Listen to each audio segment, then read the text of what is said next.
Hey guys, I wanted to talk briefly about letting go today, and I'm going to talk about that because it's something that I struggle with, and I know a lot of people struggle with.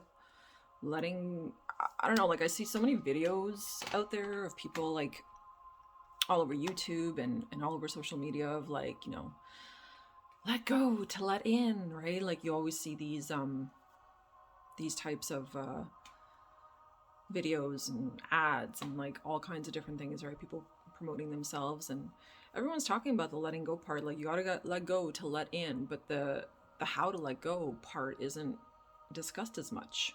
And when I watch these videos and I think to myself, like, okay, but you're not telling people how to let go. So if you're not gonna demonstrate that or give me an example, then I don't really know how to do the letting go. Okay, sure, I get the concept that in order to let go or in order to receive, I must let go of attachment. But the letting go is like, how do you let go of attachment? Especially when the attachment has been there for a long time. It's like you've been bound to it for a long time. So the how part in terms of letting go, what I'm finding for myself is the more I understand why I'm holding on to something, the more it helps me to let it go. Because if I don't even know why I do it and why I'm so attached or why I'm so clinging to something, then I'm really not going to be able to understand, right? So I I look at my own stuff and then I just kind of observe within myself of like what are the things that I'm attached to, or who are the people that I'm attached to, or the circumstances or the situations that I'm attached to, and why am I attached to those things. And I really started to look at that, like why. And the more I dug deep within myself, the more I found the answers. And it was like not that comfortable to look at it because the reality is always kind of shitty. But if you can admit to yourself that the reason why you're attached to something is because you're actually afraid of not getting it, or because you're afraid of not having it, or that you're not going to have it in your life, then you can, like, now that's something tangible you can tackle, right? So it's like, okay, so it's my fear is what is keeping the attachment. All right, so let's look at the fear component of it now. What has caused this fear to build up, and why am I fearful of not having something in my life? So it's like I feel like I keep going backwards and backwards and backwards. It's like I keep going into the past to search for these answers because that's where the answers kind of are. So if I look back in terms of what caused such contraction within me, what caused such fear within me that I feel so attached to something or someone that I have to like cling and hang on to them, like why? Where does that come from? Well, that fear, for myself, I identified it as an insecurity. I identified it as abandonment issues. I identified it as um, feeling unlovable and those kind of things. So that is the driving force behind the fear, and then the fear is the driving force behind um, the attachment. So it's like a domino effect. It really is. And when you go backwards and you start to ask yourself these questions, but why am I afraid in the first place? Like, what caused that fear to happen within me? Like, and when I really searched, you really get the answers. You start to remember, like, I had like different incidences from my childhood come up that reminded me of like, oh yeah, remember that one time that teacher said that nasty thing to you and you were only like in grade 2?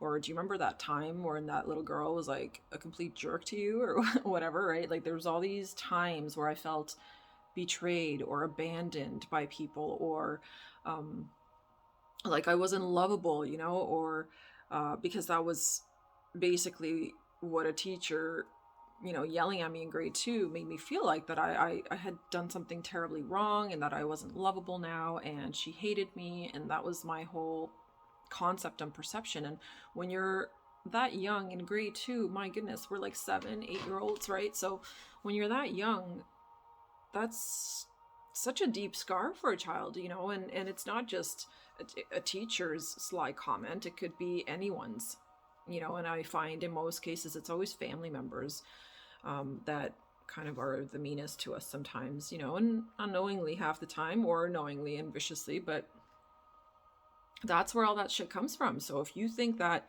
you're attached to something, then dig deep and figure out, like, okay, I'm attached to this because I actually fear not getting it ever, or I'm afraid it's never gonna come into my life.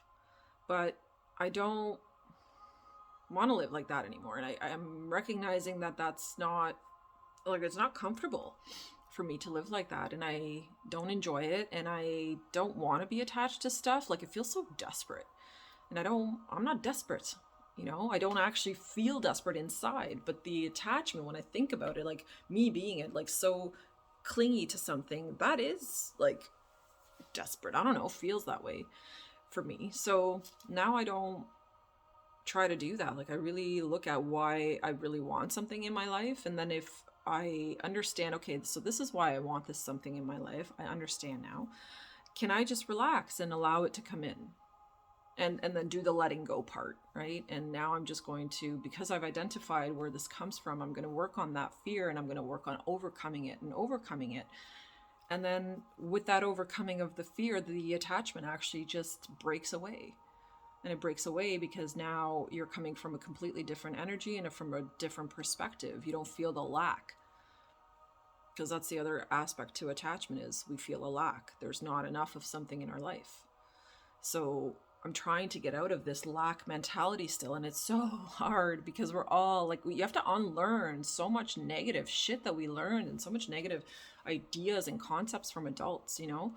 And it's hard, man. You got to really like work on yourself, and you have to really pay attention and have mindfulness and awareness of your own thoughts and how you feel, and like where are those things coming from, and you know, where those attachments come from. Like, there's so much you have to pay attention to really improve yourself. So it takes work, but at the same time, I don't know, there's just no money in the world that could really give me the value that I'm getting out of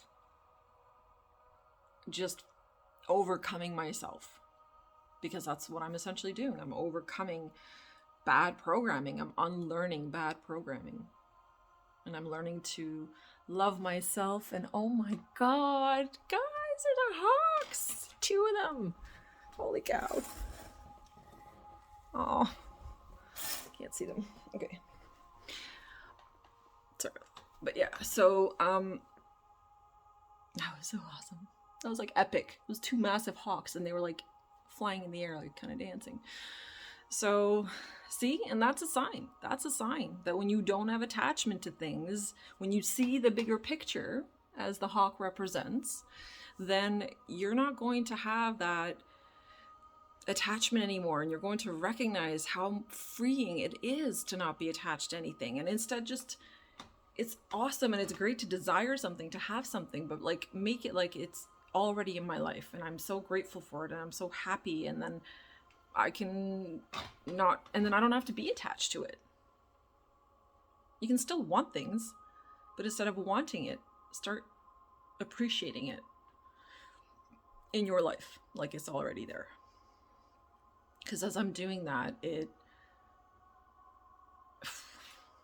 life is showing me that working on yourself is rewarded. It truly is. So yeah, think about your attachments and take a look at them and go backwards.